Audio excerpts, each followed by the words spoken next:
Ano muna ang masasabi mo sa laban na yun at kung sa kalaban? Unang-una, nagpapasalamat po sa Panginoong Diyos dahil hindi niya po ako pinabayaan kahit sa mga round na maraming beses na nagdawan yung props ng pako. Talagang pinag-action ko na sana. Huwag akong atakihin ng props dahil lalaban ako. Dahil nasa lugar tayo natin, hindi tayo pwedeng matalo ng day 1. Kaya sa kalaban ko, dapat sa opening sobra. Talagang napahirapan ako sa challenge. Tapos tunay na talagang kulang ko pa upang pa rin maging ready ako sa hinahanap sa World Championship. Sa sinabi mo sa marami ka ng bulan, ano yung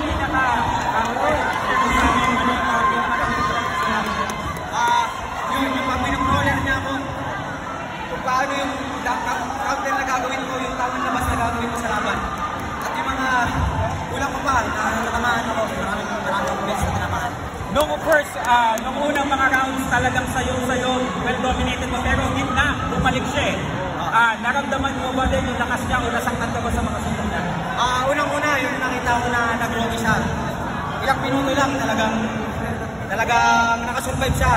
Talagang pinagandahan niya rin itong laban namin. Yun, nagpapasalamat ako dahil sa sobrang napakagandang laban to. For sure, and now you are the WBO Asia Pacific Youth Bantamweight Champion. What's next for Kenneth Llover? Ang gagawin ko, mas babalik ako ng mas malakas. Pagte-training pa ako lalo, i-improve ko yung mga kulang ko. Hindi ako magpapabaya sa training. Yun lang. And syempre, Kenneth, mensahe mo sa ang daming mga taga-Jetty at mga fans mo na nandito as always lagi. Talaga napakaraming mga supporters. Message mo sa mga fans mo. Let's go! Una-una sa mga tao na pumunta dito, una-una maraming salamat. Buong puso po ako nagpapasalamat sa inyo, sa mga taga-General Trias.